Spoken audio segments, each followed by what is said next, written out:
Good afternoon on this gorgeous Southern California day. Wherever you are, I hope the sun is shining.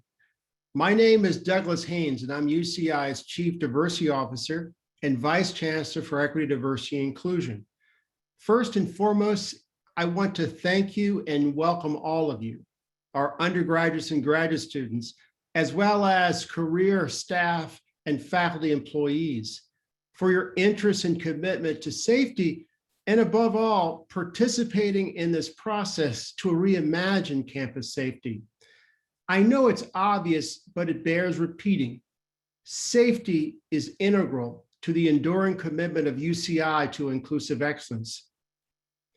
For this reason, this commitment extends and encompasses the Irvine campus, the campus in Orange, where our UCI Medical Center is located, and extends to the residential community adjacent to UCI, University Hills. We convened this town hall today for two important and practical purposes. The first is to raise awareness and solicit input on the draft presidential campus safety policy. President Michael Drake released the draft plan earlier this month after considerable consultation across the university system, and has called for campus comments through June 30th. The second important and practical reason is describing our local efforts to advance campus safety. Before I turn to the format, I just want to give three key points. First, this town hall is being recorded. Second, the closed captioning feature is activated. And finally, we're particularly grateful in having two American Sign Language interpreters throughout our campus town hall meeting. Now about our format today. It consists of two parts. The first part is a panel presentation on the system-wide plan and our local efforts. I'd like to introduce our panelists now. They are UCI Chief Financial Officer and Vice Chancellor for Finance and Administration, Ron Cortez, and Professor Carol Saron. Professor Saron is here representing the Campus Public Safety Advisory Committee. PSAC was formed after the Senate report in 2017 on campus safety. I want to thank both Vice Chancellor Cortez and Professor Saron for their participation. The second part of this town hall program is a question and answer segment where you are encouraged to share your questions and comments about campus safety. Several have already been submitted in the registration process. If you have questions, please use the question and answer feature located along the bottom of the Zoom bar. We will do our best to answer your questions. There is more than one way to share your questions and comments, particularly about the presidential campus safety plan.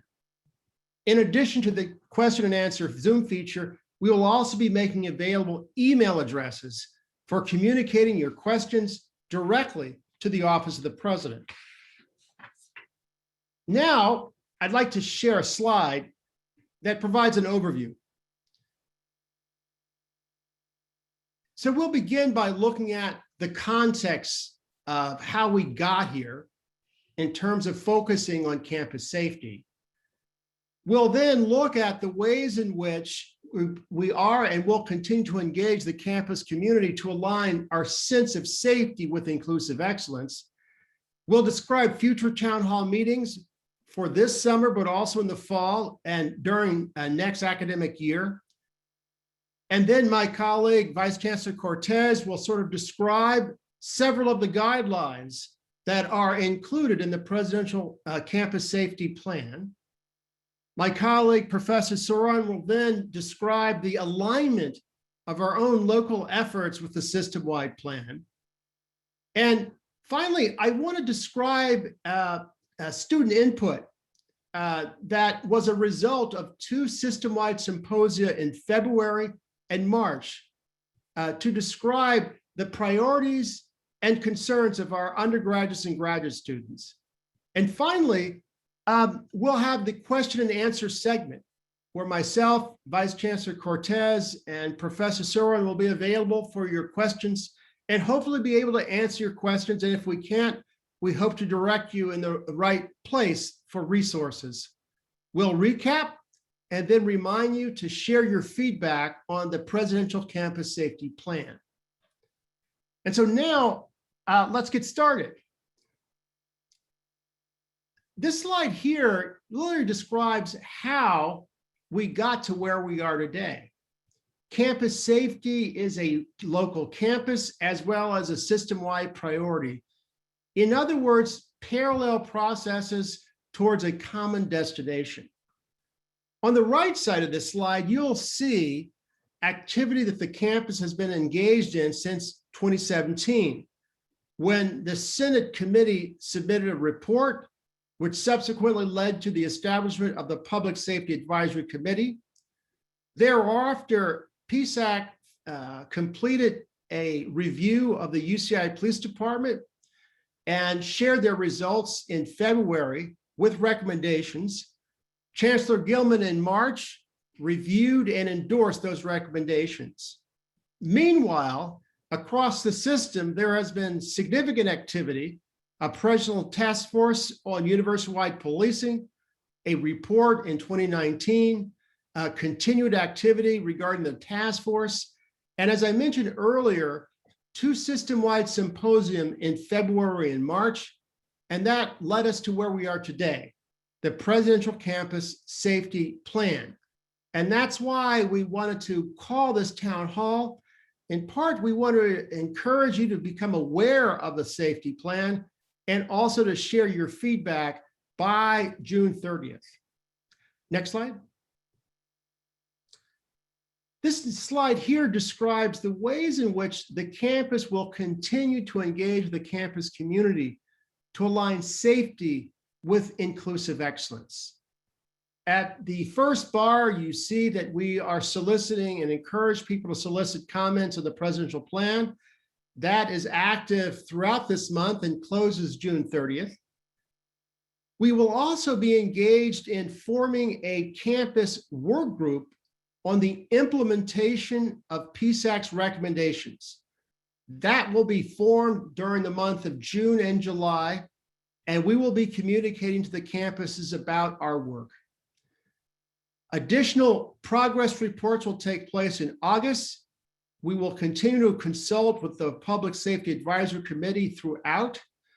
And of course, we'll be administering a campus policing survey and reporting results in the fall of 2021.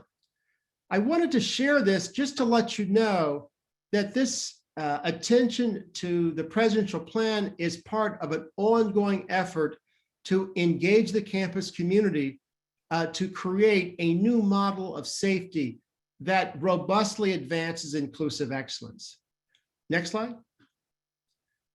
And so I want to do a detail here about future town halls. That's just one way in which we'll be engaging with the campus. And so today we are hosting our first information session. That'll be followed by a town hall with a focus on student safety. And finally, we'll have a town hall that we'll announce for spring 2022. Next slide. Now I'd like to invite Vice Chancellor Cortez to provide an overview of the draft presidential campus plan. Vice Chancellor Cortez, thank you.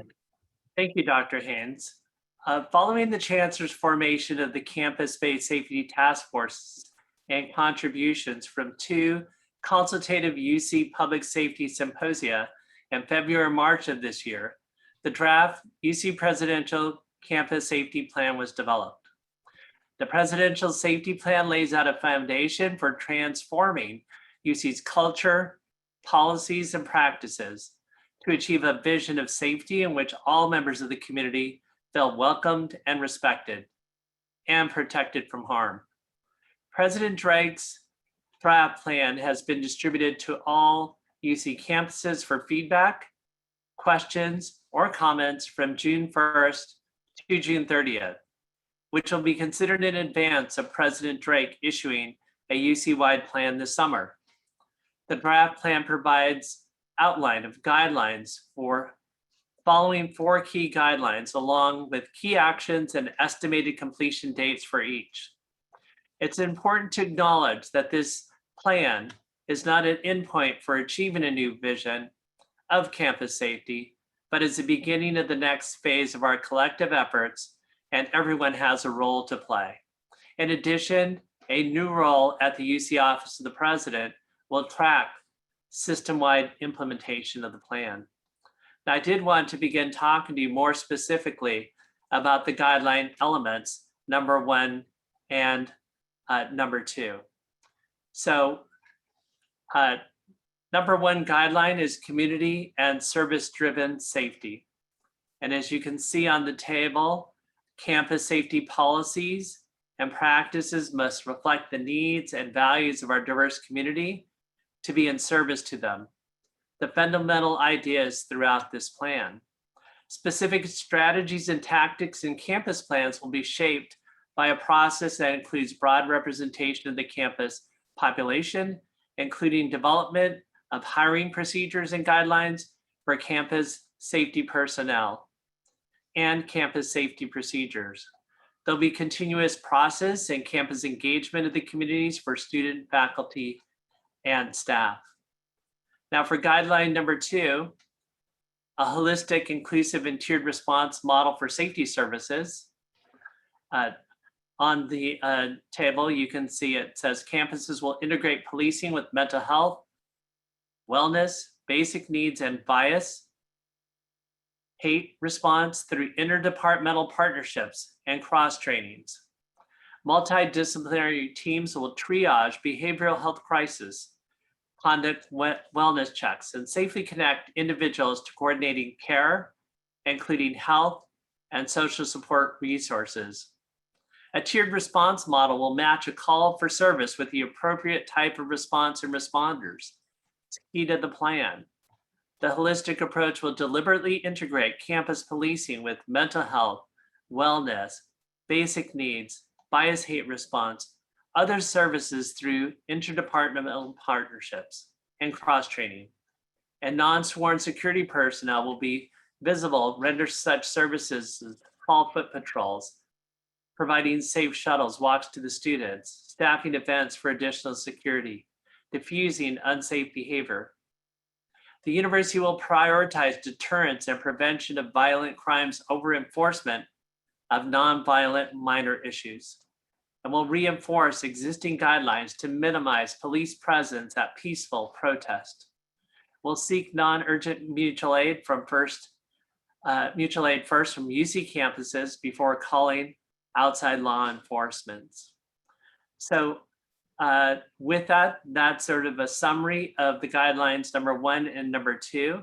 And I would now like to turn it back over to you, Dr. Haynes, so that you can speak about guidelines number 3 and 4 from the plan.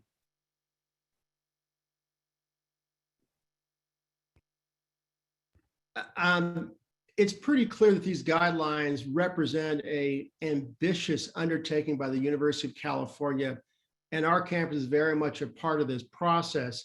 And I just want to focus on guideline 3 and 4 of the presidential safety plan. And I think they're particularly important. Guideline 3 focuses on transparency and continuous improvement through data collection, through data management, and through data motivated continuous improvement.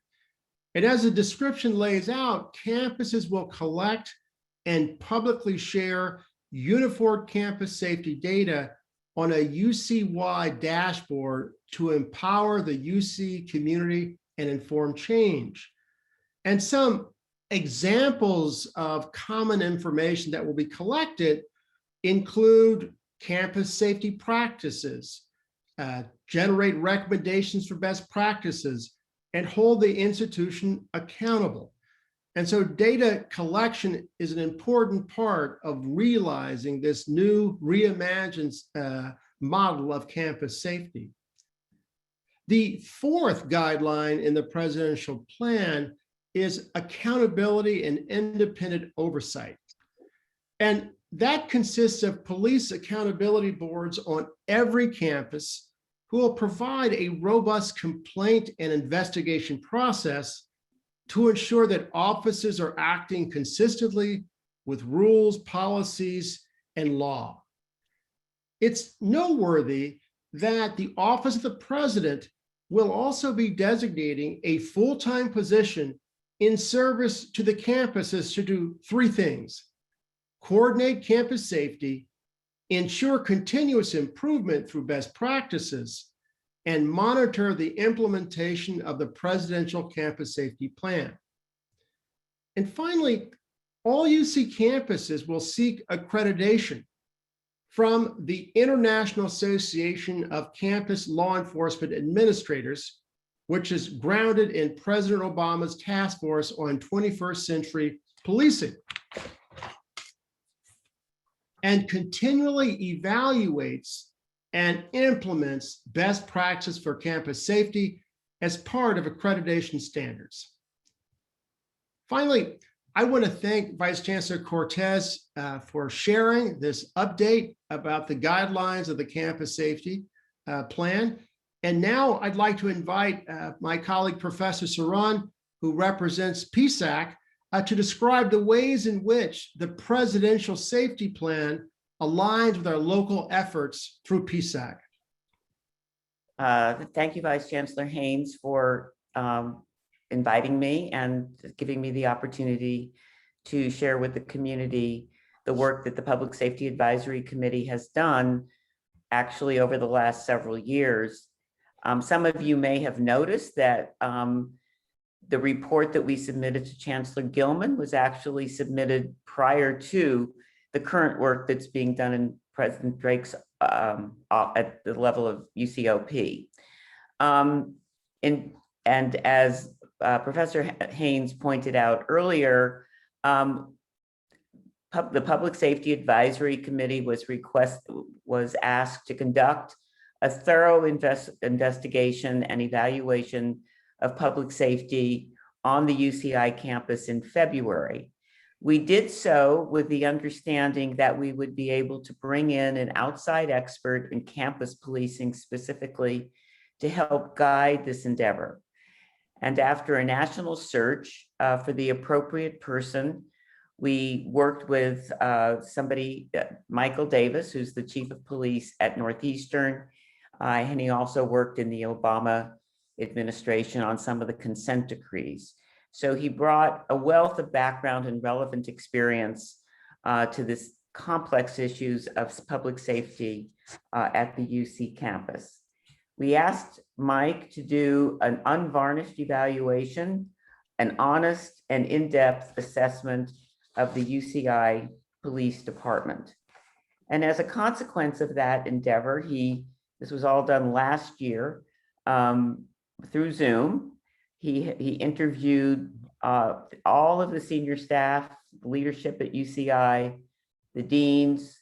He held multiple focus groups with students of all backgrounds, as well as staff and members of the U Hills community. He also met with people at UCIMC at the medical school.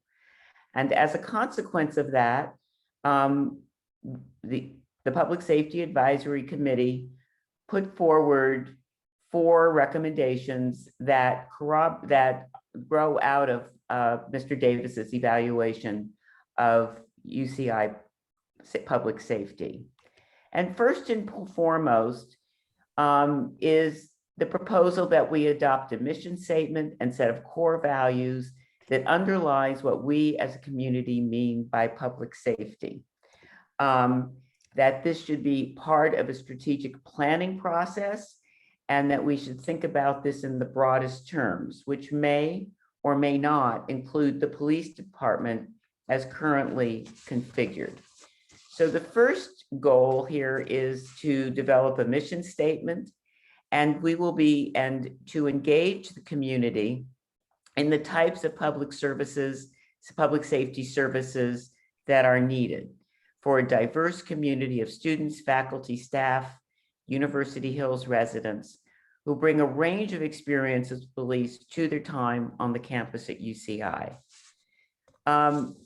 The second recommendation is to improve data collection and management to enhance the assessment and evaluation of the efficacy and practices of the department, and to determine what type of public safety services are needed. This echoes in many ways the presidential report, and goes to a core belief that echoes the needs of a research community like the University of California, that we need sound data in order to make informed decisions. This data should allow us to evaluate the policing function on campus and to use it to guide future decisions. It should also, this data management system should allow us to consider where we need to make changes going forward.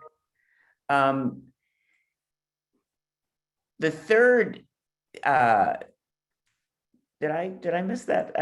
Well, anyway, the third goal, as outlined in the report, is to have a clear complaint process that allows us to make assessments of the quality of policing on campus that promotes public safety expectations and community standards. Again, something that very much reflects and complements the goals that came out of the presidential report.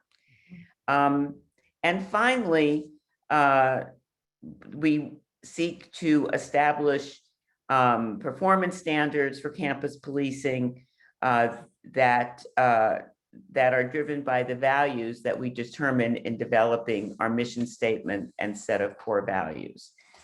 So we see this as a holistic process that begins with thinking broadly about what the mission is of public safety, what the values are, what it means to ensure public safety in an academic community of diverse constituents, from students to faculty to staff to community members more broadly. I want to conclude with two final points. And first, selecting a few of these recommendations, but leaving out several others, will limit the possibility of any single executed recommendation's success. There are no shortcuts or quick fixes to success here, just persistent and collaborative work toward an intended future. I've been working on issues of policing since the 90s, and I come to this with a certain degree of pessimism, I have to admit, as to whether we're going to see fundamental change. But Mike Davis's words and perspectives reminds me that this is the nature of establishing, this is at the very core of establishing police community relations that are positive. It's not something you fix, put the solution on the shelf, and decide that it's done and gone and solved. Rather, this is an ongoing collaborative process. And which brings me to the second point, that this is a collaborative process that involves all stakeholders, from the most senior administrators to our students, to our faculty, and our staff and community members.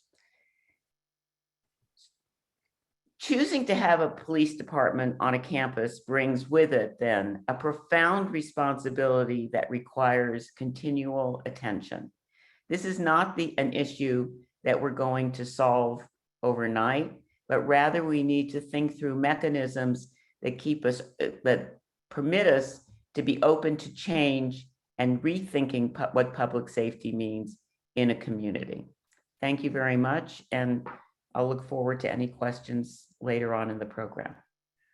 Thank you so much, Professor Sun, for that overview of how UCI's local efforts are aligning with the system-wide plan. And just to underscore what Professor Surin mentioned, this is a process. I think we have considerable momentum. We're at a very important point in engaging the campus community. and we're really poised to start leaning in to making these consequential changes. Next slide, please. And so finally, I wanted to bring to your attention the very important observations that students shared during the course of two earlier symposiums sponsored by President Drake, one in February and the second in March. At those symposium, students stated a series of priorities. And that if you look at this slide, you'll see how those priorities translate into recommendations. The first is to redefine the scope of campus safety. And I think this is something that Professor Saran just described and outlined. The second recommendation, examine and reallocate police resources. Third, reject/clarify mutual aid with local departments. And fourth, empower community-led accountability. And fifth and finally, leverage UCI's platform for state and national change. These recommendations not only reflect student priorities, but also reflect priorities that students believe need more attention. And I want to list these. They include improve student mental health support, combat student homelessness, address undocumented student hunger, support foster youth and system-impacted students, scale restorative justice initiatives. Each and all of these priorities and recommendations will form an important part of the deliberations of the Future Campus Work Group that is charged with directing the implementation of the local PSAC recommendations, as well as aligning our efforts even more with the system-wide campus safety plan that President Drake announced earlier this month and is seeking additional input and insight from local campuses. Next slide. And so now we're at the stage where we want to hear from you. Again, if you have questions or comments that you'd like to share, I want to strongly encourage you to submit them through the question and answer Zoom feature. Like I mentioned earlier, towards the end of our program, we'll also be making available email addresses where you can directly send your comments and questions to the Office of President as it relates to the presidential draft safety plan. And so I noticed that there are a few questions that have already come in through the registration process, and I want to share them. The first question, and I want to direct this to you, Vice Chancellor Cortez. Is there an ergonomics component to safety? Thank you, Dr. Haynes. There is an ergonomics component to safety, and that's actually overseen by our Environmental Health and Safety Department. And later on, I will put a little link on here so people can get more detailed information regarding that. But we do have a contact person on campus who specializes in this area. And those types of things will fall not under the police department, but under the Environmental Health and Safety Department. Mm-hmm. Thank you. And I think from this question, we get a real sense of how the contours of safety are quite broad. It includes ergonomics safety, as well as other forms of safety. And in that spirit, I want to raise a question that really responds to real topical issues. There has been an increase in shootings. What is UCI doing to make sure faculty, staff, and students are safe on campus? And I think it's fair to say this is an enduring commitment of the campus to create a safe environment. But again, I'd like to sort of share this with you, Professor Saran, to see if you have any comments, and then reach out to Vice Chancellor Cortez about the posture of the campus as it relates to threats such as mass shootings? Well, Vice Chancellor Cortez can speak specifically to the issue, the steps that are in place around the possibility of the steps that are taken when there's a threat of a mass shooting on campus. I guess the academic in me would like to respond to the first part of the question, which is that we have seen an uptick in homicides, but it's important to keep in mind that across the country, including the city of Los Angeles, the numbers are still relatively low to what we've experienced in earlier decades. And it's very, very challenging to figure out what the causes of that are.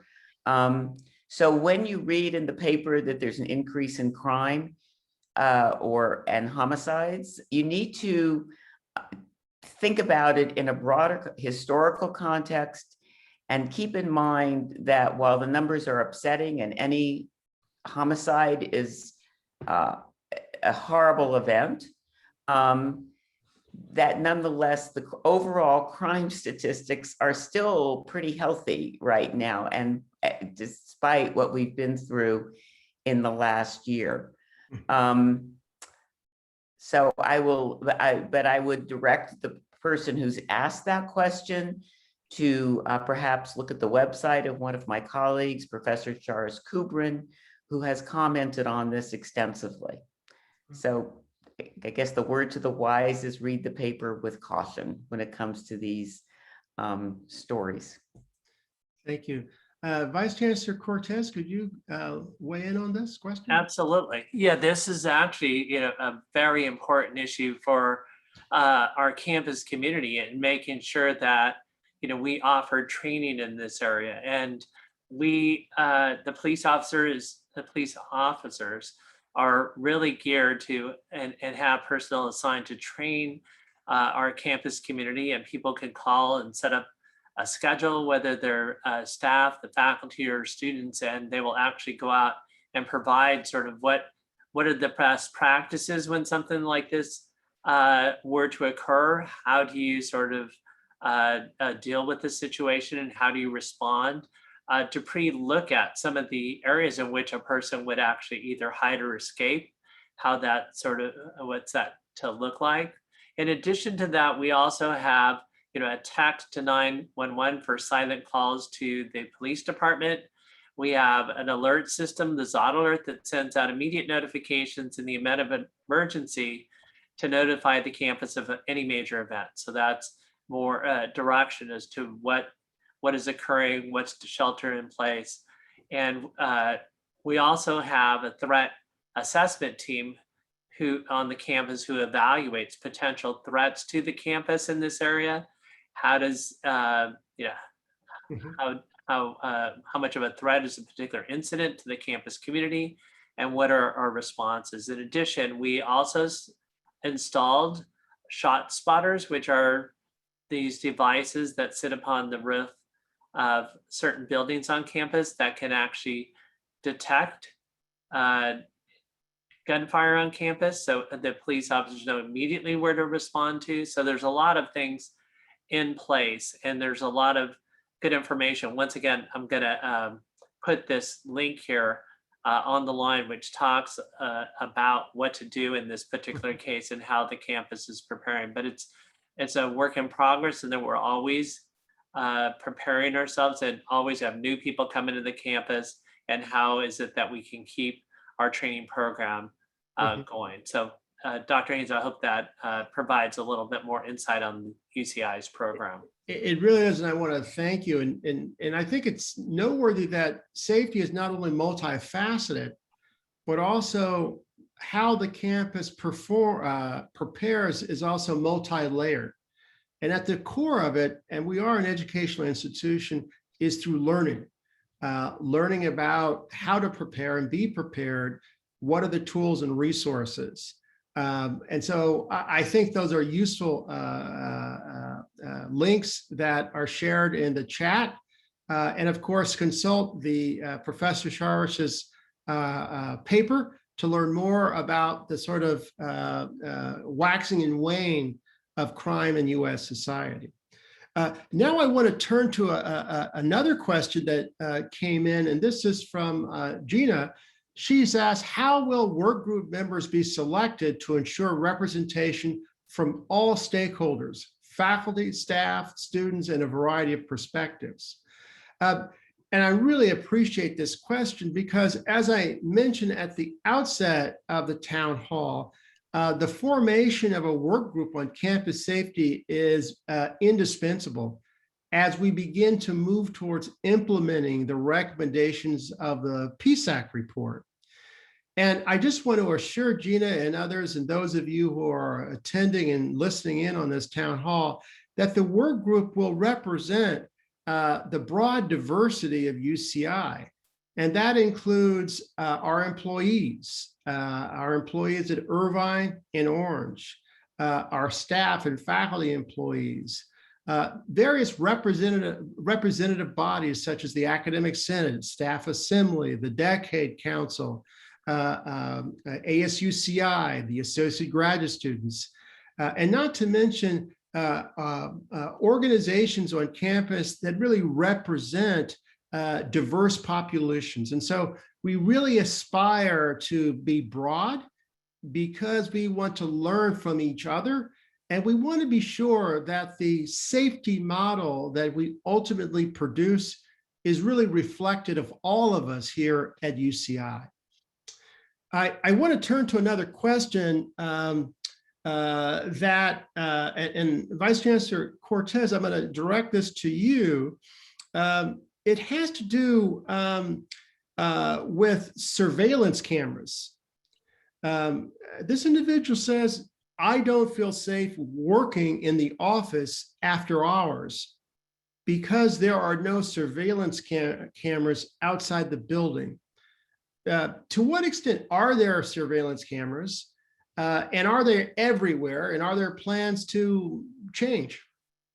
Yeah, Dr. Haynes, good question. So we do have a few surveillance cameras around campus, or we do have some segments of the campus. Our goal is to expand the use of these surveillance cameras around campus, and the campus currently has a committee investigating how we place more cameras in parking lots and other areas in the campus where people have reported to us and indicated to us that they do not feel safe.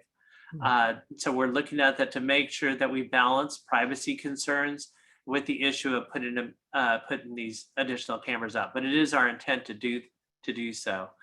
Dr. Haynes, we also have alternatives to walking alone at night, which are the CSO Safety Escort Program, which is a 24-hour complimentary service for members of our community, and they can walk you to your vehicle or a campus residence. And I'll also put that link on there. So yes, we are looking at this.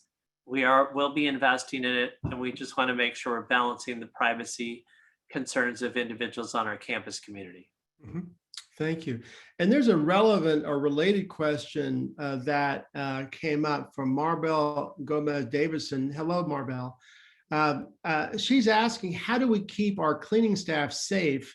They work late hours and at times may be alone when cleaning certain buildings and floors.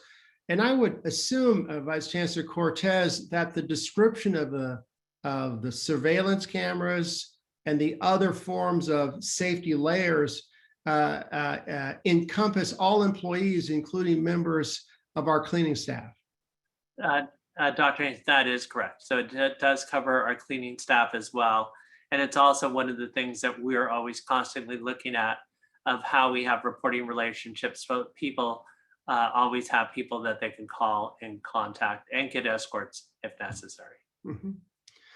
Emily, David All put in a question in the question and answer feature asking to comment on the recent call at UC San Diego to abolish the police on college campuses. Are either of you aware of this demand among students at UC San Diego? Dr. Haynes, I'm not really that familiar with that.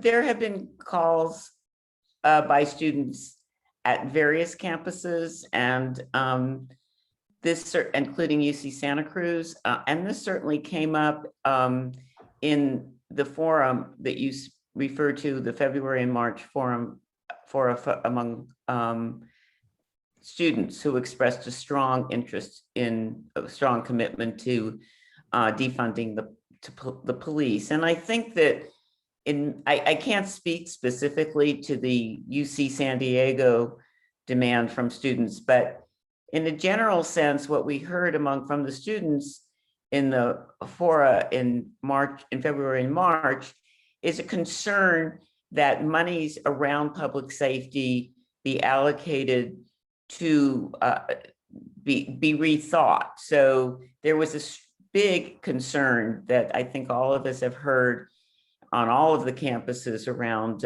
better steps for dealing with mental health crises of various kinds in campus housing and dormitories. And as I think you saw that running throughout both sets of recommendations, that we're seriously in the process of rethinking that. And part of it may entail reallocating funds. So defunding is a little bit of a complicated term.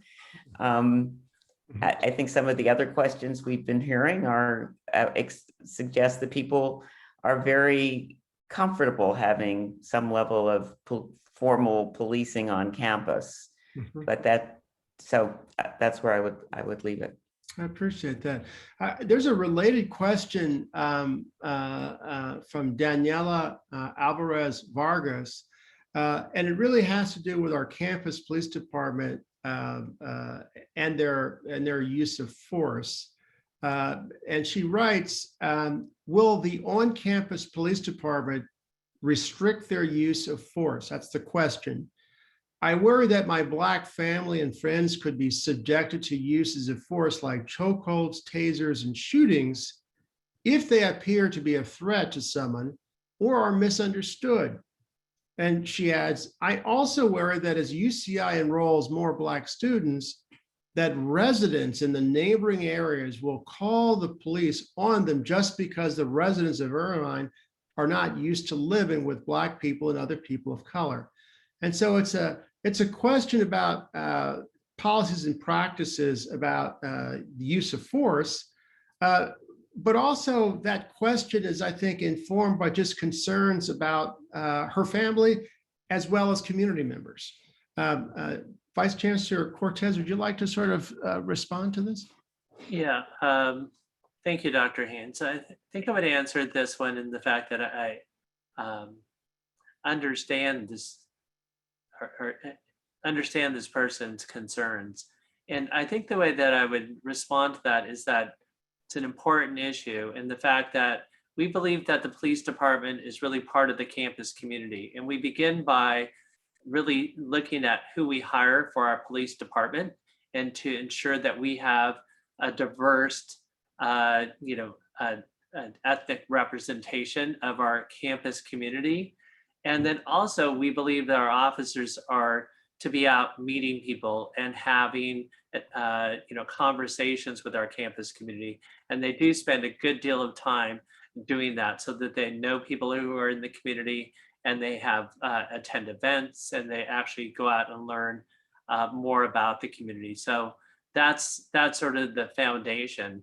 And then with that, of course, the police department has a commitment to not use any more force, of course, than is necessary. And I think that all sort of comes out to your concerns are really going to be improved and will be addressed and improved upon by the guidelines put out by the president, which talks more about who responds to particular types of incidents, and is it necessary for the police department to be responding to all incidents. And I think we all agree that it's not. And it goes more to this tiered response. And I really am hopeful as we continue to implement these different types of tiered responses, that that's really going to improve people's perceptions of the police department, hopefully improve people's perceptions of their safety.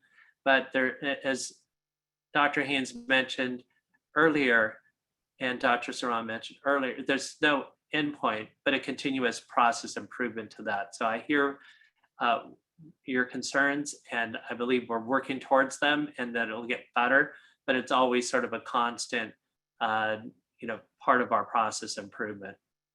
Did that answer everything, Dr. Haynes, or do you think there's Yeah, I think you did. Dr. Saran, do you have a comment? Yeah, I'd like to just comment on that.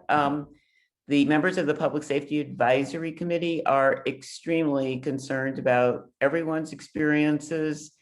And certainly there's the issue of perception, as Vice Chancellor Cortez mentioned, but also there's the issue of actual experiences.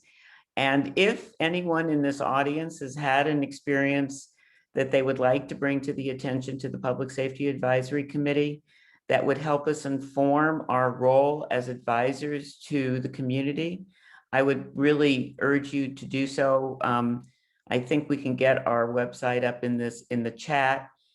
And you would be helping us do our advisory role much more effectively if we heard from you. So thank you. Yes, and I just want to reiterate, I think, 3 key points in response to Daniela's question. I think first and foremost, it's key for us to be a community to know one another and understand who we are. I think that's so important for our new employees and our new students.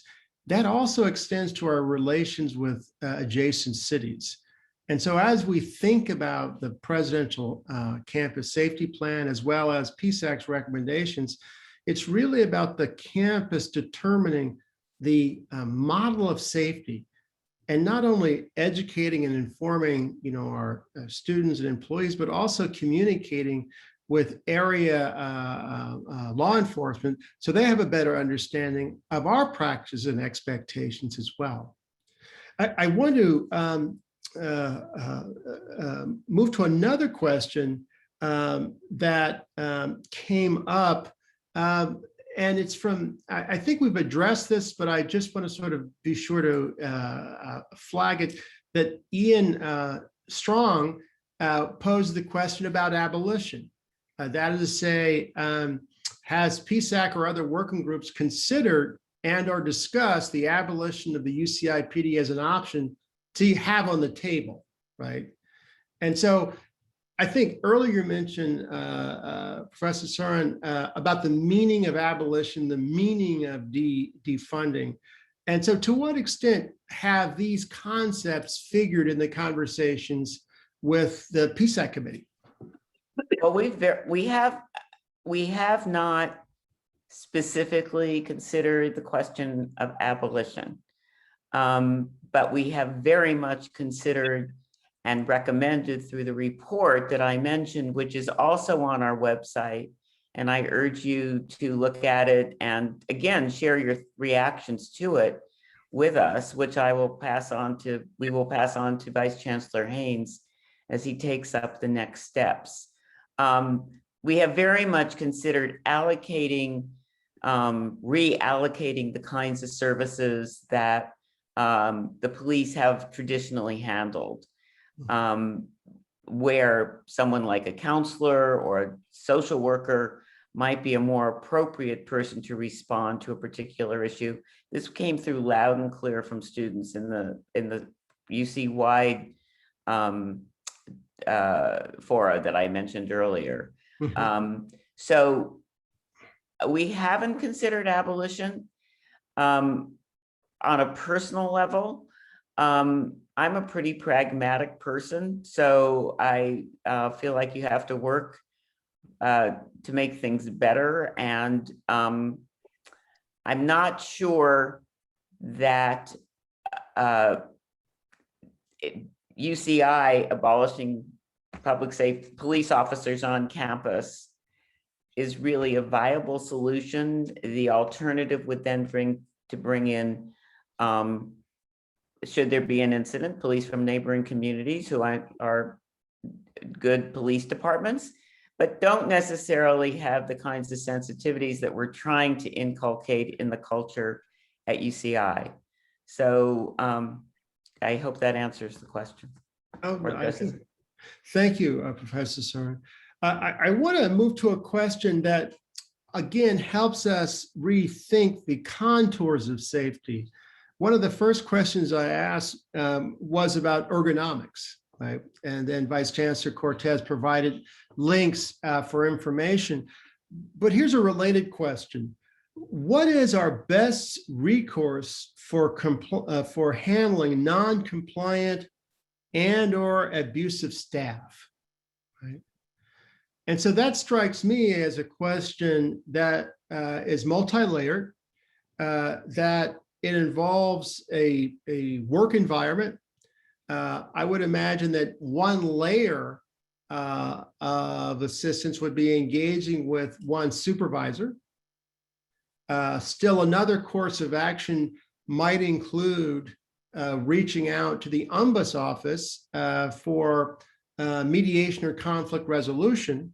Vice Chancellor Cortez, am I on the right path with those suggestions?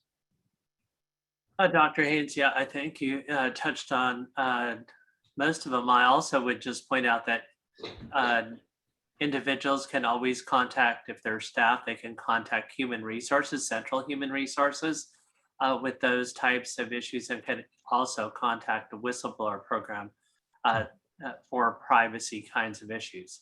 So those are other venues that are available to one. And I think that that is part of our campus culture and UC system culture, is that that type of behavior is not, should not be tolerated, and people have a right to come to work in a non-abusive environment. And anyone who is feeling that they're not being treated in an appropriate manner, I encourage them to reach out to Human Resources, Ombudsman, or these avenues that you mentioned earlier. Mhm. Strongly encourage them. Yes. Yeah, and so again, this question, like others, really gets at the heart of safety. And it's really about people feeling comfortable in bringing their full selves to campus. And there are different ways in which we can both respond to challenges to that aspiration. I next want to move to a question from Professor Radha Krishna, who asks, how can folks who are not on task forces participate meaningfully in policy processes to make sure that the implementation is happening in the name of the most vulnerable constituencies? And then he asks, is the university, police being trained in anti-racism and diversity? And so the first part of that question, I want to direct towards you, Professor Soren, about ways in which members of the campus community, undergraduates, graduate students, as well as our career staff employees and faculty employees, can comment, can contribute, can engage with this process, even if they're not members of a formal task force, or in this case, PSAC. Well, certainly PSAC welcomes your comments, and we do respond. Vice Chancellor, one of our recommendations that came out of the report on campus that I mentioned earlier is that we recommended that, since PSAC's role is advisory, we didn't really have the authority or the resources to conduct the implementation of the recommendations that came out of the report from Mr. Davis that I mentioned earlier. And what we recommended is that piece, the next step of implementation, be housed in the in Vice Chancellor Haynes's office around inclusion and diversity, because it speaks to the ways in which we want to reimagine the role of public safety on our campus. And as he indicated at the beginning of our discussion today, this is the first of at least 3 town halls that will be held. And as we move forward with developing various implementation of the various steps, from a formalized complaint procedure to the scope of data management systems, certainly the process of articulating a mission and values, we will be soliciting comment from all of you. And I urge you to partake in that process. We will take your comments seriously. I've known Vice Chancellor Haynes since I joined UCI in 2005, and I can assure you that he will listen to you, and we certainly will in the Public Safety Advisory Committee. So please, we're not afraid of too much comment. We're concerned that we not get enough, that we won't get enough. Thank you, Professor Serwin. I want to next turn to a question from Emily Dawidoff, and I want to share this with you, Vice Chancellor Cortez, because it relates to a more tiered model of response that was both part of the PSAC recommendations as well as the presidential campus plan. And Emily writes, please comment on the specifics regarding response. For example, what about the idea of additional support from social workers as the front line, with the idea of police hanging back as possible backup only if needed? Thank you, Dr. Haynes. Yeah, that's in complete alignment with the spirit in which we're reviewing sort of the responses from the police department. For example, one of the things that the chief has already implemented is a pilot program partnering with Orange County Mental Health, in which we are responding along with mental health professionals in certain cases, so that the police are not the first response, but are available to assist if necessary. There's a lot of instances in which we're sort of looking at this around the campus, including how to respond to sort of, or how we respond to campus protests, whether having non-police people be more visible and only having police available if necessary. And that's the whole spirit. So this idea about having social services workers is somewhat in complete alignment with that. So I'd have to look into that further, but that and other ideas are exactly where we're going to be moving the police department moving here in the future. Thank you, Vice Chancellor Cortez. And I just want to add something. I want to thank our social workers who work at UCI. They're doing yeoman service, particularly during this impossibly long year with COVID.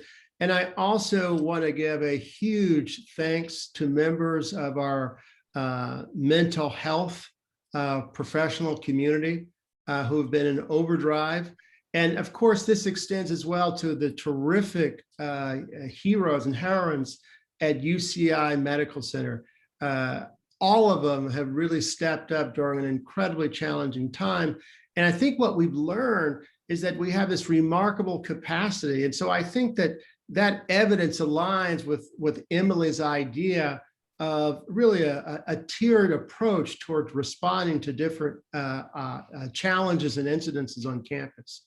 At this time, I want to sort of turn to another question, and this is related, and it might appear somewhat redundant, but I want to honor this question from an audience member. Will we be having mental health professionals respond on site with officers? And I know Vice Chancellor Cortez, you mentioned this, but this is a very specific question about the response of mental health professionals and the extent to which that police are envisioned to be the sort of the go-to personnel for any and all types of mental health incidences. Yeah, that's exactly. I talked about it a little bit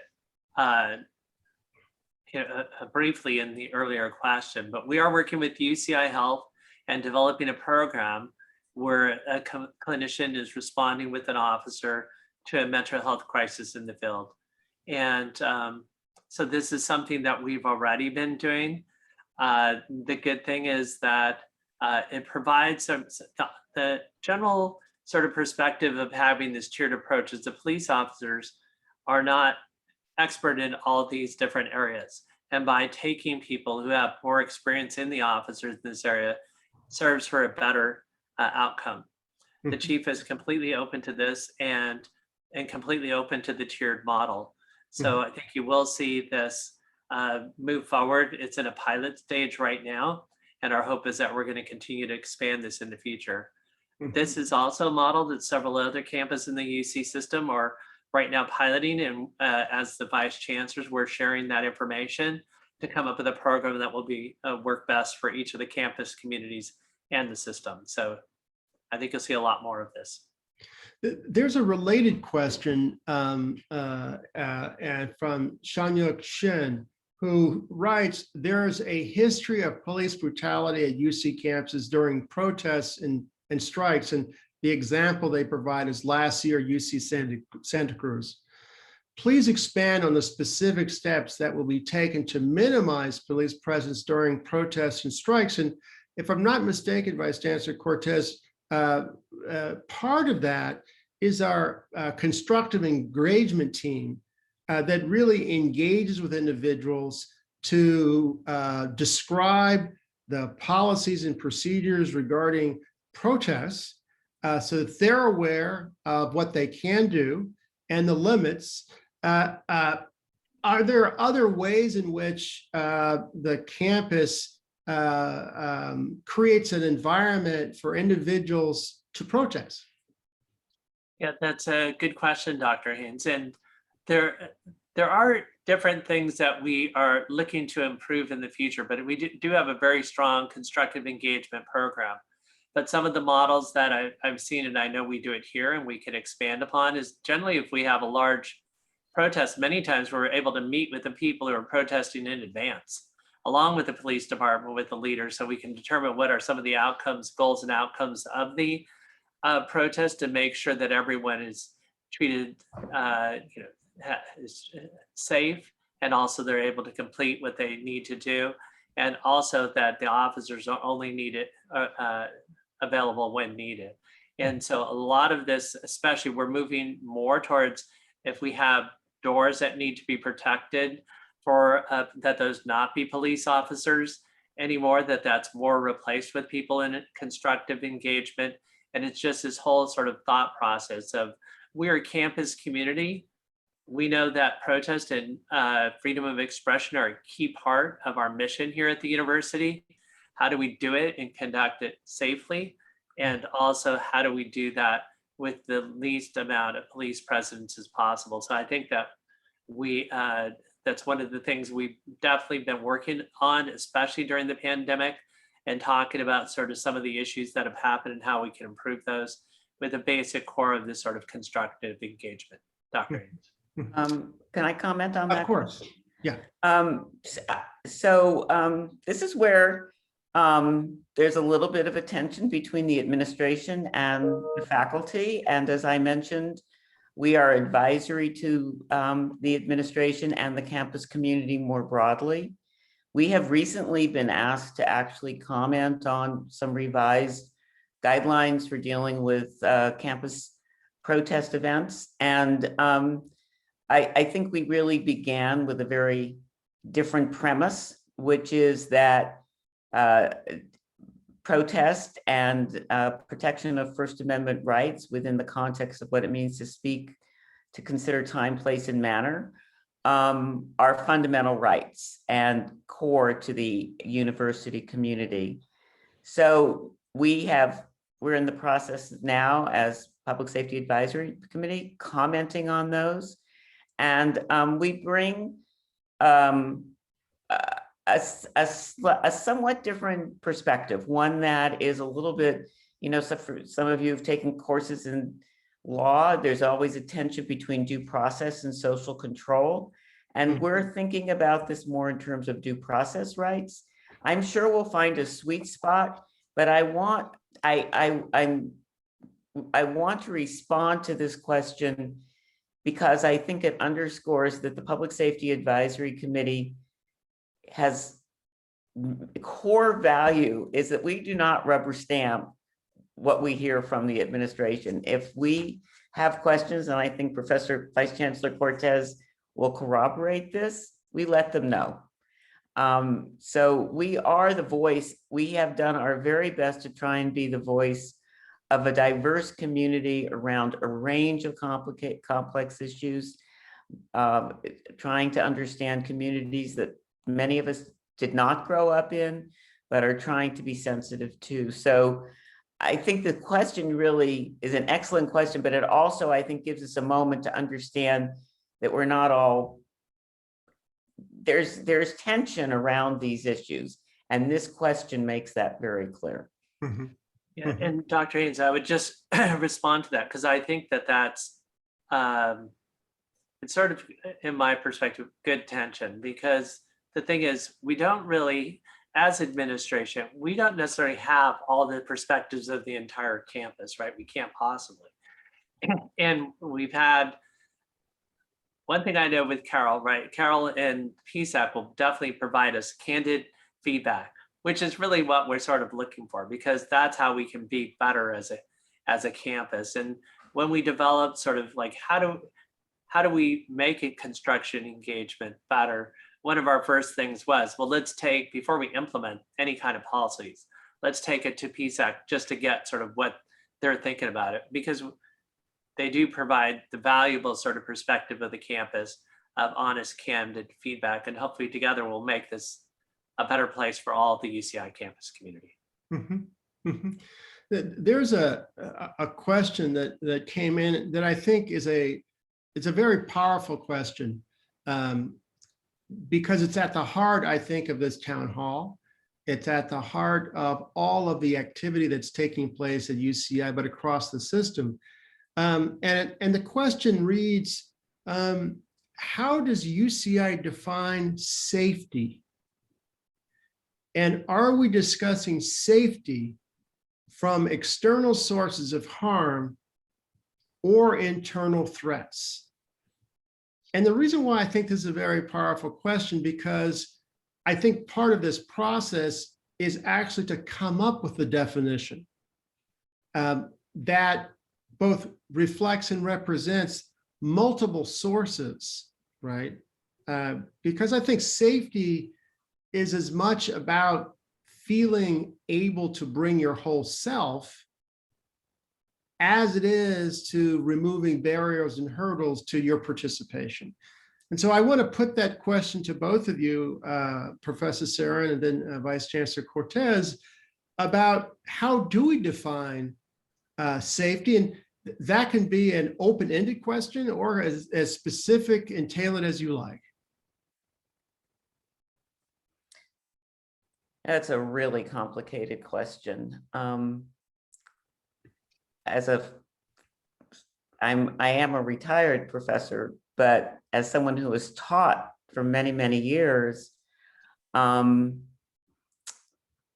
I know this is a challenging set of issues in the classroom, faculty do raise issues where students may not feel safe.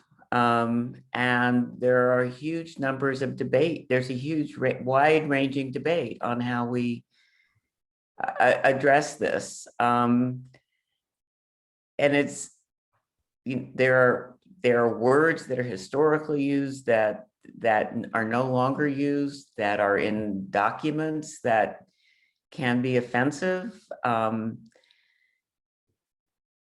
So that's one piece of the safety of this issue about how you create a quote safe environment and what that means.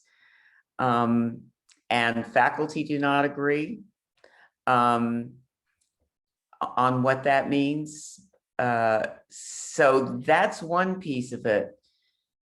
Mm-hmm. I think where we will agree is that everyone needs to feel safe in their person, that they can walk around campus and feel safe, that they have the option of calling a community service officer if they feel the need, that they are welcome in a multitude of sites across this campus, that we learn from each other across racial, gender, ethnic lines and communities and backgrounds.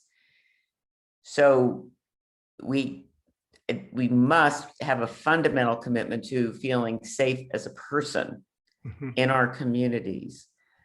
For me, where we are going to may very well disagree is around the range of debates that can take place in an intellectual and academic environment and how we address that.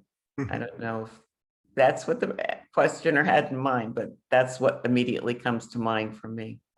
Thank Ron, you. you may have some other insights that you want to add.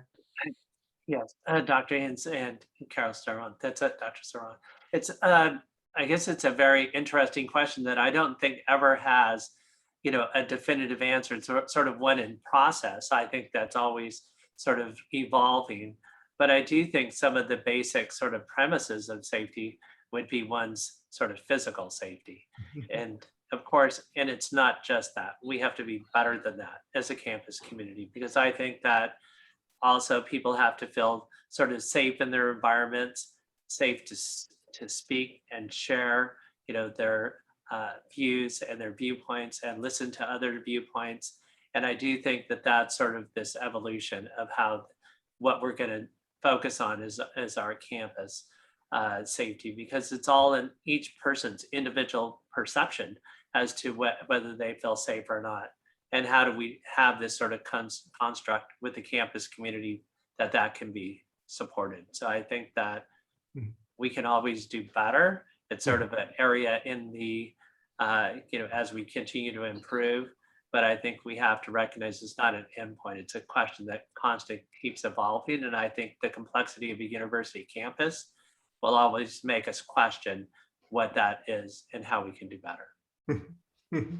Thank you. And I, just to reiterate, I think this question is just an example of how valuable the insight is when members of the campus community are part of this process of reimagining campus. Because I think this question underscores the importance of having the conversation as a way to inform the recommendations. And so I want to turn to a question that comes from Ken Chu, and it has to do with the collective bargaining process. He writes, what is the expected role of police officer collective bargaining in the proposed system-wide process? History suggests that law enforcement unions have veto power over proposed reforms. How will the story be different at the University of California? And I think this refers to not only the sort of very ambitious presidential campus safety plan that we're discussing and reviewing now, but also how that might align or inform collective bargaining agreements. And I think I want to defer to you, Vice Chancellor Cortez, and you're welcome to weigh in as well, Dr. Saron.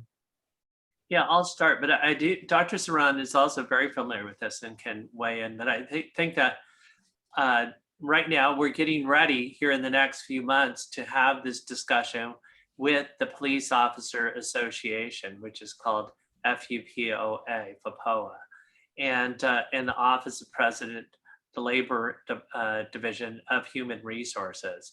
So how would it be different?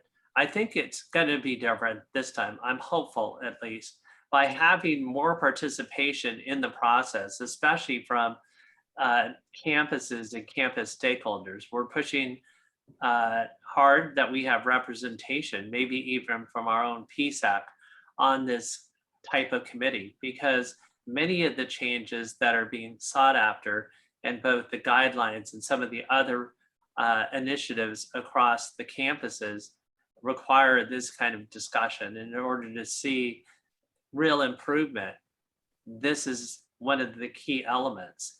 So I do think that we need to push for more wider representation in these negotiations. And I also do think that the public safety advisory committees of our campus and other campuses should play a key role in this. Otherwise, I'm would be fearful that we're not going to see the change that we're all so hopeful for. So I'll stop there. But So if I can just weigh in here, I've been very concerned about, we actually are up now for a redrafting of the collective bargaining agreement between the police, which is a UC wide, it's not a UCI specific, it's the UC wide police department, it's one contract. And as Ken pointed out, this is a huge stumbling block, and the Public Safety Advisory Committee at UCI has written to the general counsel's office, the person in charge of negotiations at UCOP. We've sent a letter stating that our concern around the new collective bargaining agreement. We have no issue with police officers having the right to collectively bargain for salary. But the scope of the contracts have been just way too wide and problematic. Mhm. And we point out in the letter that there are labor, we have 5 law schools in the University of California, many labor law experts, and many people across the country who are thinking creatively about this precise issue. Mhm. So whether we're listened to or not, I hope we are, it will be very disappointing if we don't come out with a better contract around this issue, because this has been a huge stumbling block. For those of you who've been following these events in the last going back, it goes on forever, but at least for the last year, this is a huge stumbling block, and we need to get a better contract. One that allows officers to fairly bargain for fair salaries, but that does not limit they work for us, and we need to understand when there are problems in the police department. So walking that line. Yeah, and it strikes me as a very, I think, fine line in a relatively new space where there is so much awareness. We're primed for change. I would also add that I think that there's a lot that we can do locally and across the system, right? And so as much as I'm hopeful and that the collective bargaining agreement will create and add to the momentum, there's still things that we can do that are described at some length in the PSAC report recommendations, as well as in the president's draft campus safety plan. But I'm glad to know that the campus has communicated its views about the importance of having more voices around the table. I want to turn to a question that has just come in from, I'm trying to, this is from Daniel Knight. And Daniel Knight is referring to Mike Davis's report. And Mike Davis is, of course, the chief of police at Northeastern University in Boston. And he was the external reviewer of our own department, which reported earlier in this year. And Daniel writes, the report from Michael Davis mentions removal of the, quote, bait, bite, unquote, strategy. Anecdotally, bicycle theft is a common problem, not just at UCI, but most college campuses. Is this misinformed? This is panelist choice. We've spent a lot of time, and I'm not quite sure I followed the question, but we spent a lot of time in the Public Safety Advisory Committee discussing this bike, bait and switch problem, bike theft problem, and the solution.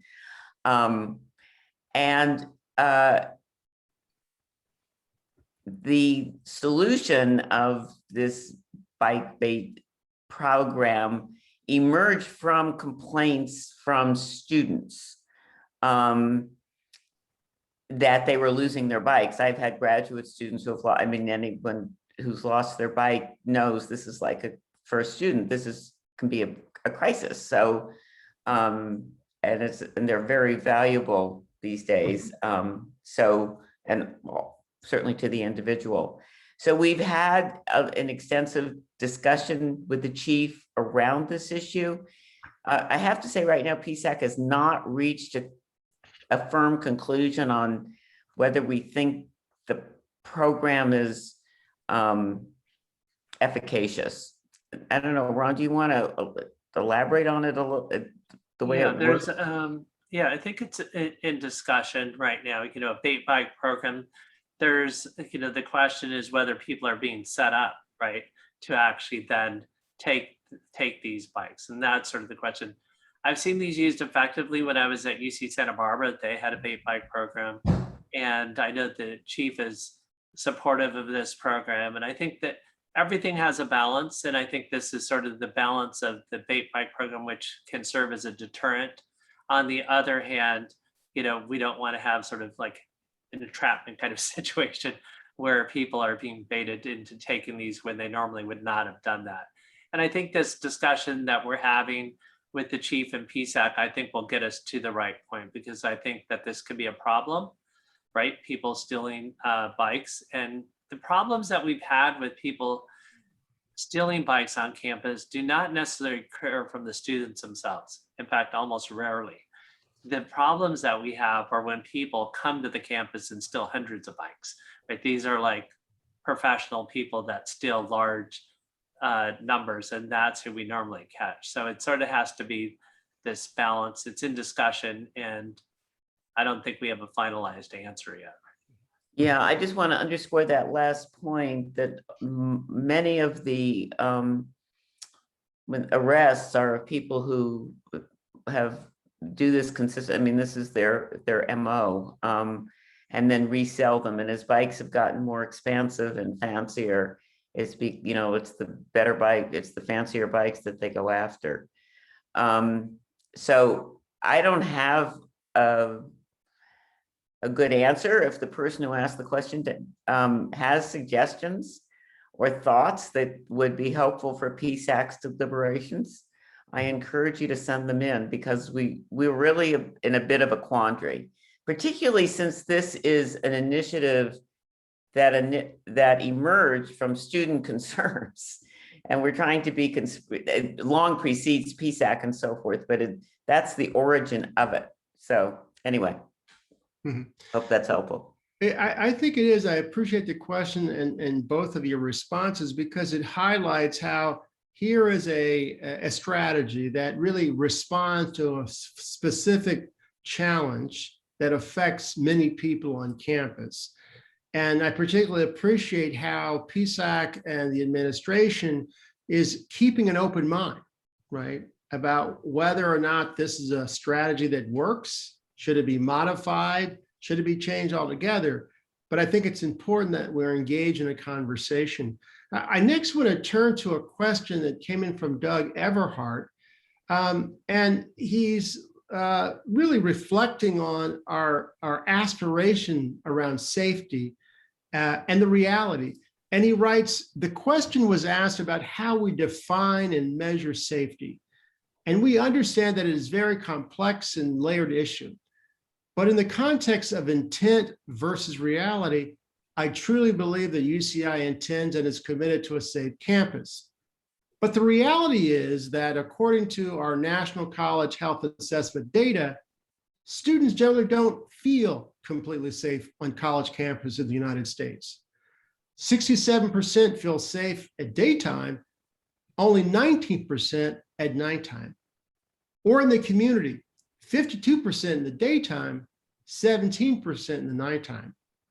Since our campus is located in one of the safest cities in America, how does UCI invest in and commit real resources to helping students, as well as faculty and staff, feel more safe on campus and in our community? I think this is a question that highlights the tension between aspiration and reality. And so I'm curious about your insight. I want to start with you, Dr. Saran, and then Vice Chancellor Cortez.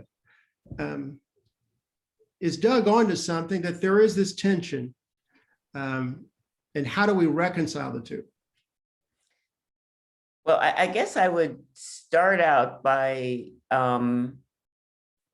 weighing the data, if you don't mind. I guess this is the sociologist in me. You know, there's a huge range of, this is national data, and there's a huge range between urban and rural areas. I used to teach in New York City. I mean, there's even a huge difference between being at Columbia and NYU. Excuse me, Dr. Sarin. Doug just noted that this is UCI specific data. Thank you. Oh, Doug. I'm sorry. I thought you said it was national data. I did say that, and I said correct. Okay. I'm sorry. I apologize.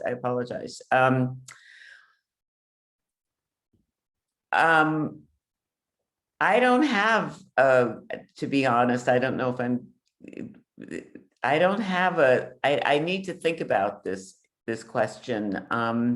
Mhm. I don't have a clear set of insights as to why there's such a discrepancy between night and day Mhm.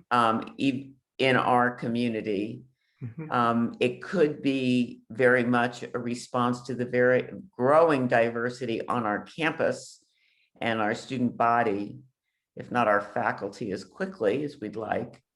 And the fact that we are in a pretty conservative suburban area. Irvine is basically an exurb. So there's a pretty big difference between the composition of our campus Mhm. as a community and the city where we're located. And I think that the question really speaks to another area of public safety that, quite frankly, we haven't talked about very much, which is town-gown relations.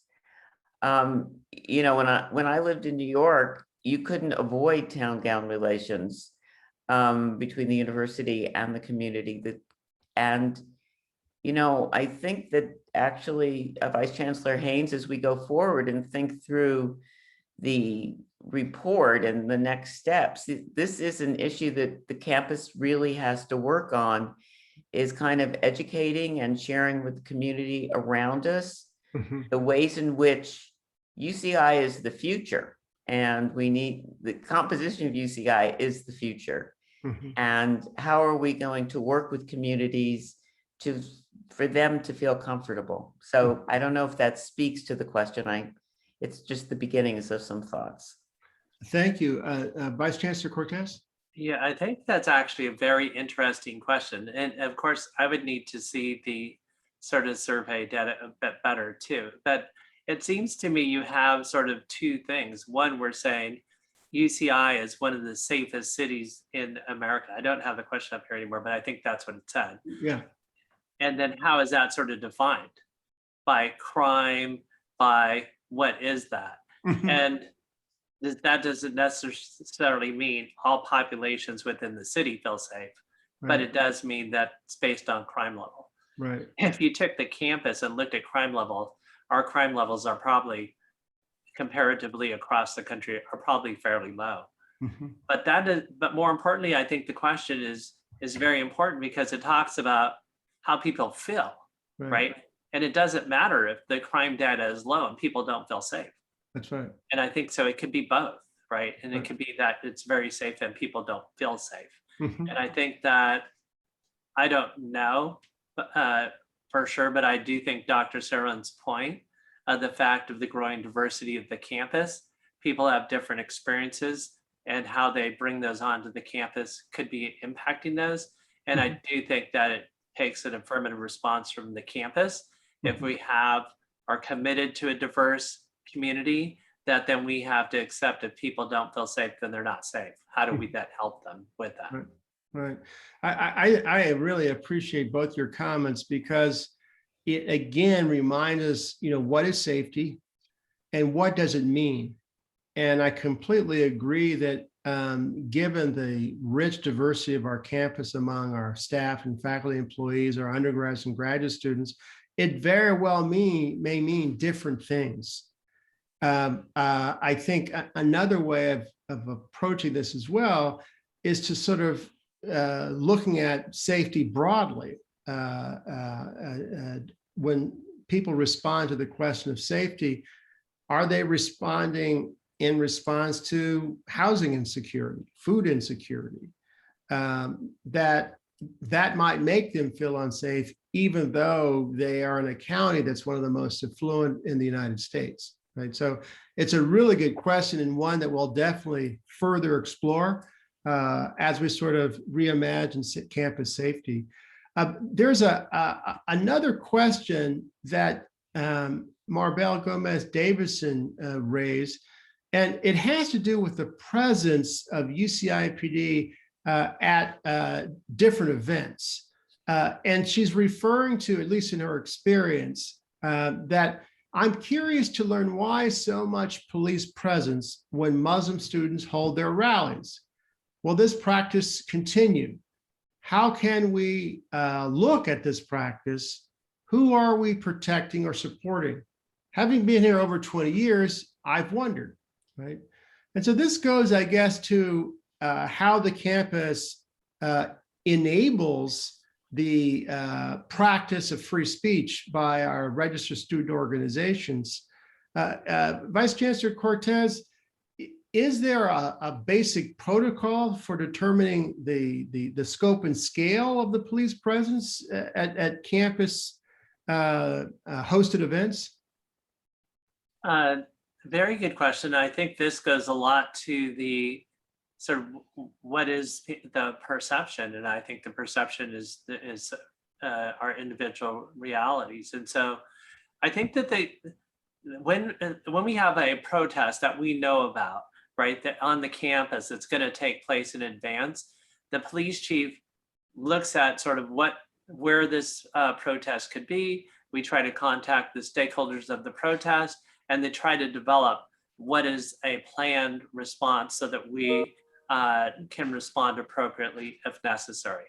And it's not related to any type of who is necessarily involved in the protest, but generally the numbers of the protest, people in the protest, and location of the protest on the campus. So those are some of the factors. I don't actually know all of the factors, but I have reviewed these plans as they come in advance for them. And as we mentioned earlier, a lot of our plans are changing now in the fact of using more constructive engagement in those. So hopefully the person who asked the question will see a difference in the way we do these by the way of our increased use of constructive engagement. But I appreciate the question, and I will just find out a little bit more about this kind of issue. Any comments on this, Dr. Saran? Or no, I don't really know no, I'll leave it at that. okay, good. Good. There's a question from Brad Conley. And I believe Brad is asking about whether or not the campus is interested in this notion of institutional courage. He writes, has UCI considered committing to institutional courage as the antidote to institutional betrayal? Institutional courage is Professor Jennifer Fried's, she's from University of Oregon and Stanford, initiative based on her decades of research on betrayal trauma. Fried presented at UCI in June 2017. He shared the link. I have to confess, Brad, I'm not familiar with this particular conceptual framework, but I want to turn to my colleague, Professor Saran. Are you aware of this notion of institutional courage versus institutional betrayal? I'm not familiar with the specific work, the work of the specific scholar. If the individual Brad feels that it's something that would be helpful to the Public Safety Advisory Committee's deliberation, I encourage him to share it with us. I think, Vice Chancellor Haynes, you can speak about some of the ways in which the Thriving Spock initiative that you're working on with your other hat on, I think speaks to trying to mediate this tension, at least as captured in the title. I don't know if you want to speak to that at all, but it's a bit off the track, but it seems to me that that's what I think the question is getting at. Yeah, well, I think the Thriving Initiative, is that what you refer to? Institutional courage and Uh, institutional betrayal. Yeah, I think that, and Brad, I'm going to interpret this question to the best of my ability, fully acknowledging that I'm not familiar with the faculty members' research.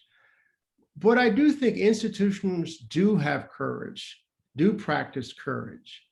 And often this notion of courage is a function of how to respond to challenges, the unexpected. Case in point, how UCI responded to COVID, right? I think there's many examples of just the tremendous individual acts of courage in support of advancing our mission. And just to sort of highlight that, it's important to remember that in 2020, the faculty and our students, together with our career staff, helped pivot the campus to nearly fully remote work environments and learning environments.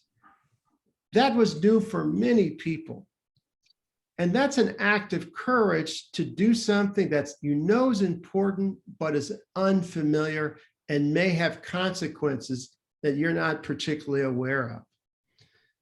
I think that courage also can drive and does drive efforts around creating an inclusive excellence university, right? When you look at UCI, we see a richly diverse population among our workforce, our staff and faculty employees, our undergraduates and graduate students, right? One of the big challenges is to create an expectation around equity for everyone. It's not enough to acknowledge our diversity. We also have to be willing to step into courage to learn about other communities that make up our very diverse populations that comprise UCI.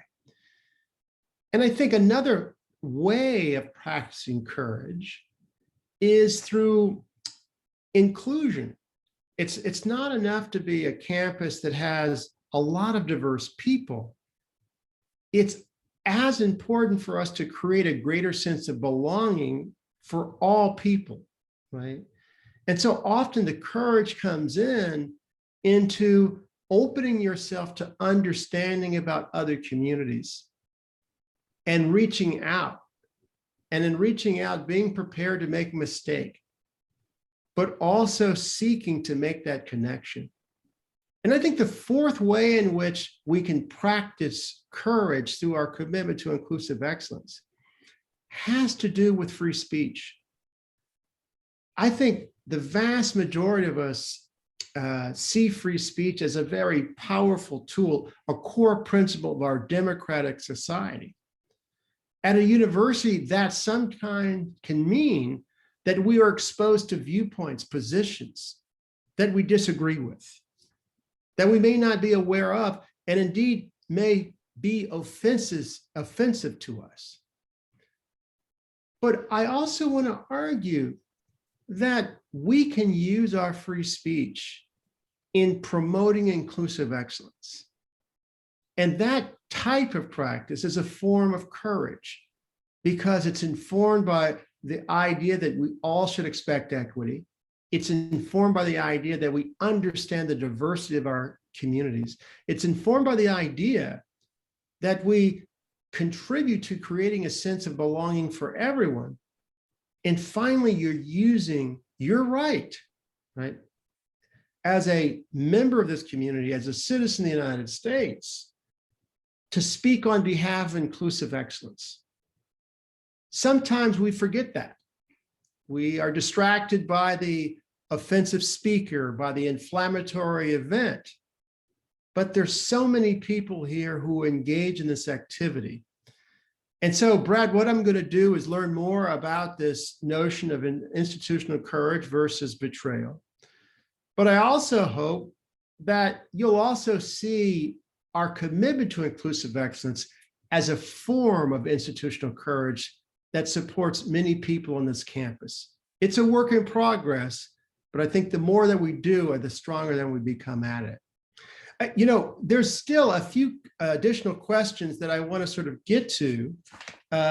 This next question is fairly broad, but I think it warrants attention. And again, it goes back to this idea of safety. So earlier we had questions about what does safety mean? Is it driven by internal or external sources? We also had questions that really help expand the boundaries and contours of safety, ergonomic safety, safety in the physical environment. And we also learned about data that Doug Eberhard shared about how people perceive safety in Irvine at UCI. This next question really puts us on the spot. Will this new policy create a better environment of safety, and how? Right? And so they're asking a really concrete question. And I think in some sense seeking to get a foretaste of what the future of campus safety might look like.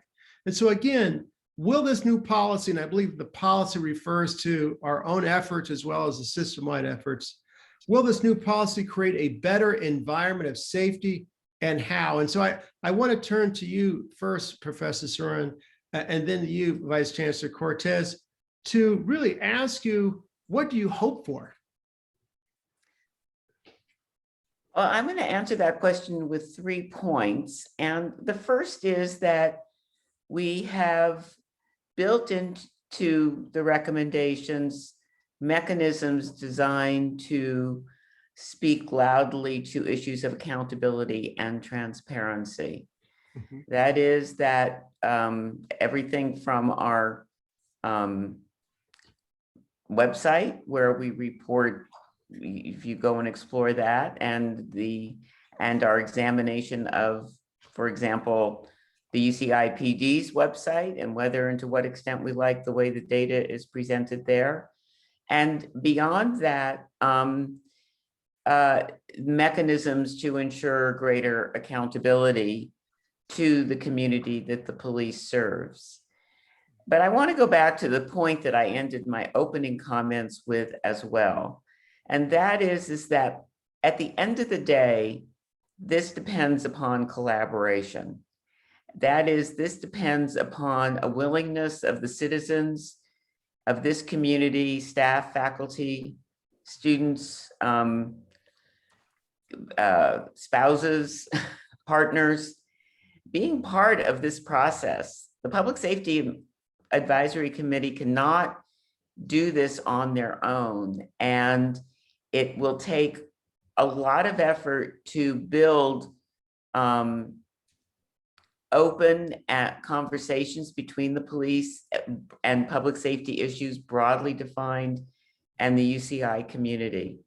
So I think that we have mechanisms in place, but we can't only rely upon those mechanisms. We need you to keep us on our toes about the kinds of issues that you think we need to consider. And that will not go away. Mm-hmm. Mm-hmm. Mm-hmm. Thank you, Professor Soren. Vice Chancellor Cortez, do you have anything to add? I do. I think that I'm very hopeful and excited about the future. Why is that? It's because we're having this conversation here today. We're having a national conversation. We have a system-wide conversation on improvement and laying out sort of this guideline and framework for improvement. And I've spent almost my entire career working on projects. And I know that the most important thing is not a plan, but that the most important thing is to make improvements to the plan, to continue to have accountability that we are taking steps and that we're actually doing them. So if we have this discussion about having tiered policing, what does that sort of look like? And the accountability really will be coming from the campus community to make sure that we are moving in the right direction and make changes upon the way.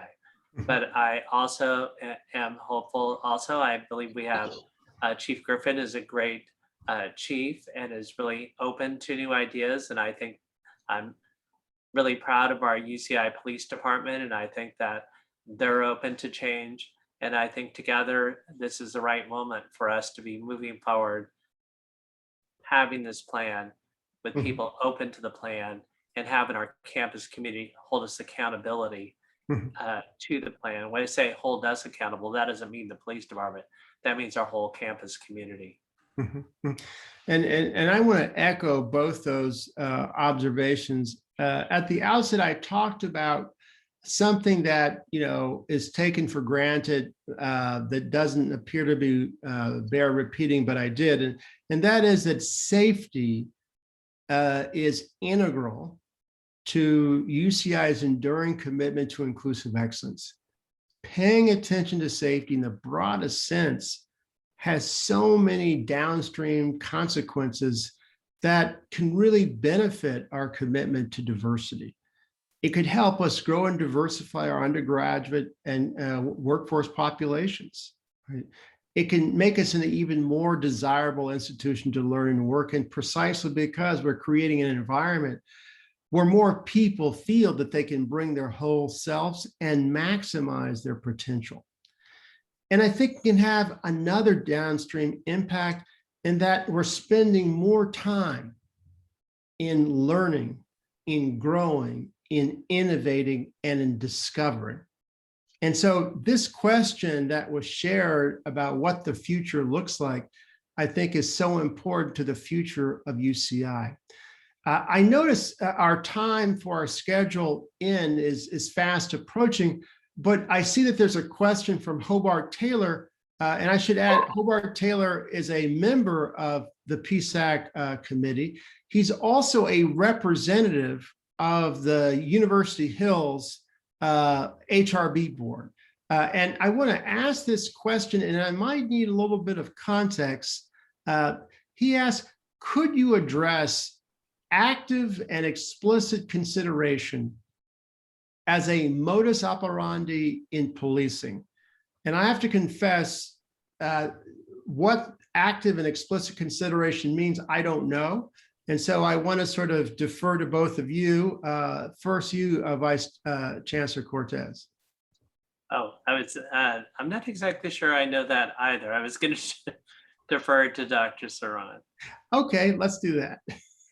So in the Public Safety Advisory Committee, we've been having a lot of discussions around, I guess, what a sociologist would call taking the role of the other. That is trying to think through how a stop between an officer and a citizen looks, as seen through, how do you think about getting an officer to think through how an encounter looks from the standpoint of the person who's being stopped? Mm-hmm. I think that's what Hobart's getting at here. Mm-hmm. And I'm going to share an anecdote that Mike Davis shared with us, and I think it kind of sums up what Hobart is getting at in this question. And the incident occurred at graduation at his university in Northeastern, and everybody is exiting the graduation, wherever they hold the graduation at Northeastern. Thousands of people, parents, children in their caps and gowns, everybody laughing and cheering. It's, of course, an incredibly exciting moment. This could be the first child to graduate in someone's family, doubly exciting. And you have to keep, the police officer's job is to keep the crowd moving, because there are thousands and thousands of people. It's an urban environment and so forth. And so one family stops to take a picture. What else do you want to do? Of course, you want to remember this incident, this moment in your life. And the officer just keeps moving them along. And what Mike Davis wanted them to do is to get the officers to think about what that moment meant to him. And would it have taken more time to shoo them along, or grab the iPhone and said, let me take a picture of all of you together and then move on? And you probably, maybe it would have been 5 seconds more, maybe not. And it flips the way you think about, the officers then not thinking about policing from the standpoint of moving the crowd, which obviously needs to happen. Mhm. But from the standpoint is, what is the most thoughtful way to do it?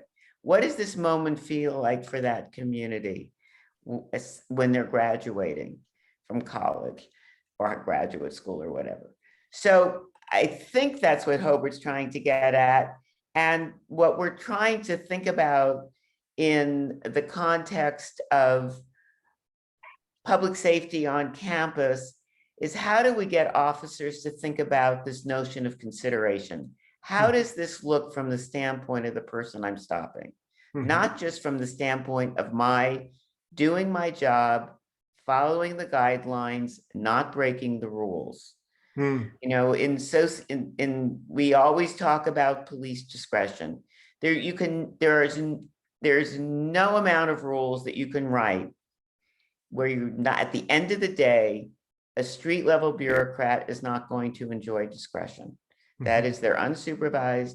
So how do you get to change the mindset of an officer who's paramilitary organization, top-down structure, follow the rules, to think about what that looks like from the standpoint of the person you're stopping? Hmm. So I think that's what Hobart's getting at in the question. Wow. If not, I'm sure he'll correct me. Wow. I think that's really insightful. And again, it goes back to this idea of safety and how we define safety as a campus community.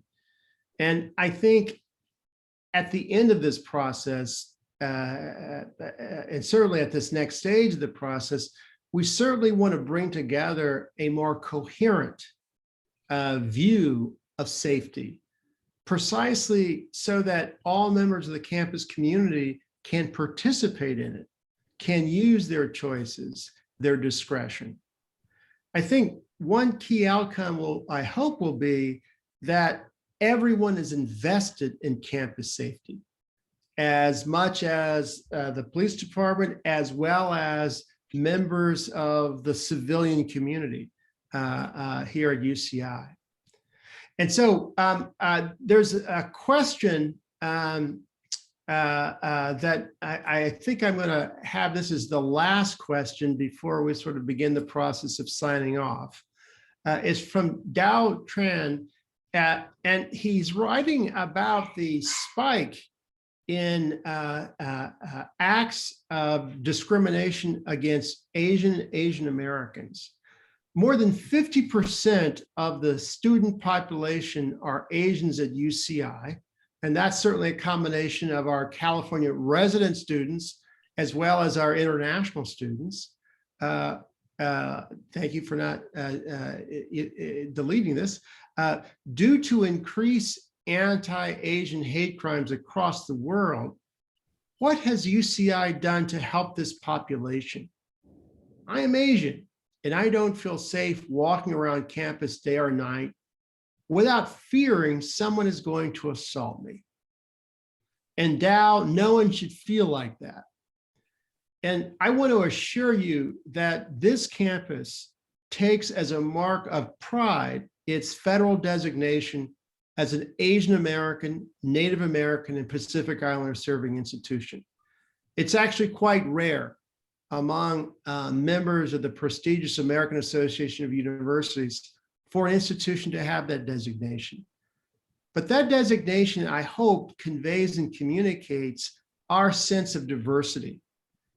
And during the last 15 months, the campus has been acutely aware of the spikes of acts and incidents and crimes of anti-Asian bias.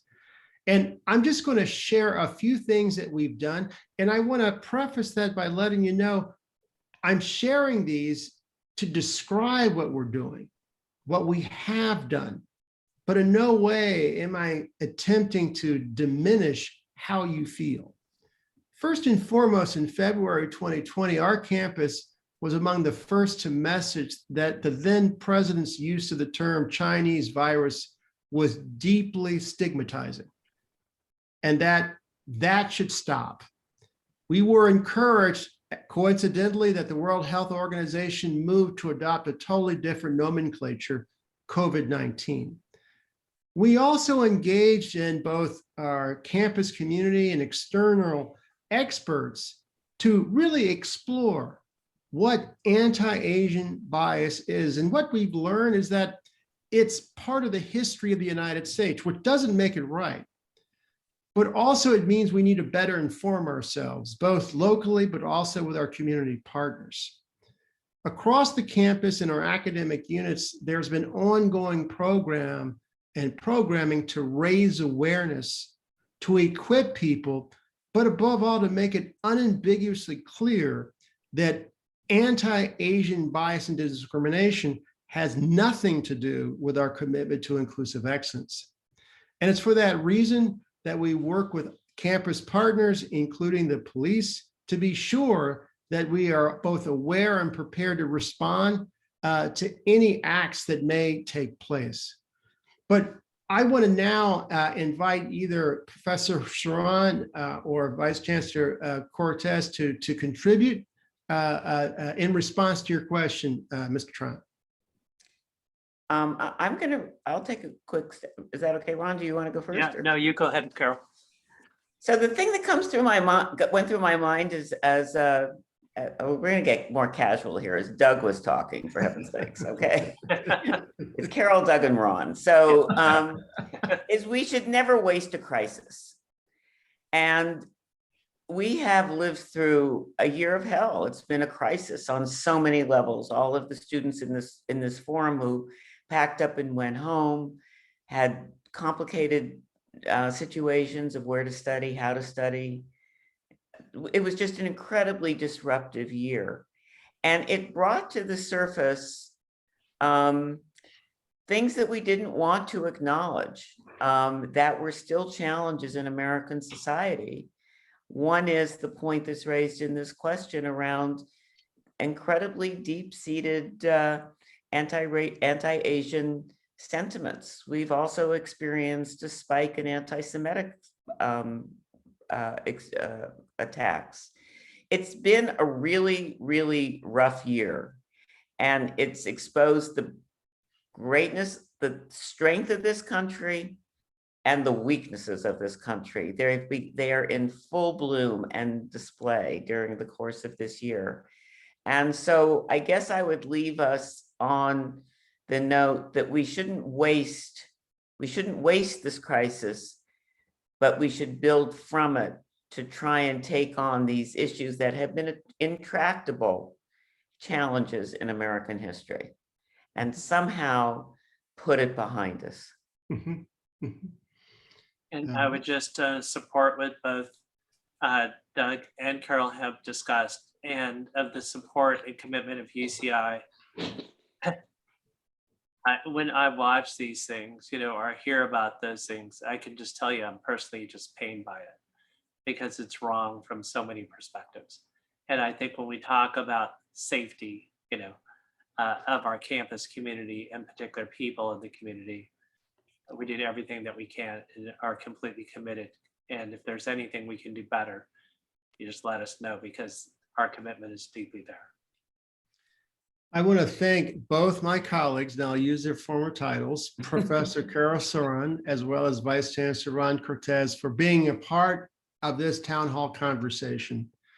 I'm really grateful for the time they devoted to this issue over the course of their time here at UCI, their continued focus. I think it makes us a better campus. I also want to extend a warm thank you to all of you who both signed up, registered, and showed up and listened and shared your questions, comments, and concerns. We want to encourage that, and we hope we'll get a better answer because we're working together. This particular event would be impossible without a number of people, and I want to reserve the remaining bit of time to acknowledge the team in the Division of Finance and Administration, as well as the Office of Inclusive Excellence, and the campus special events program. I think it's a credit to them that we're able to have this 2-hour town hall that went off without a hitch. Again, we are recording this town hall, which will be made available. And finally, I want to share with you a set of email addresses where you can submit your questions and comments to the Office of the President. This was in the original email communication when the campus safety plan was announced. So please take a picture of it. If you need it, you can always reach out to inclusion@uci.edu. And finally, I want to thank you again, and please read and engage with this safety plan. Be involved in PSAC's activities. And I think together we'll produce the model of safety that we all want. Thank you again and have a good day.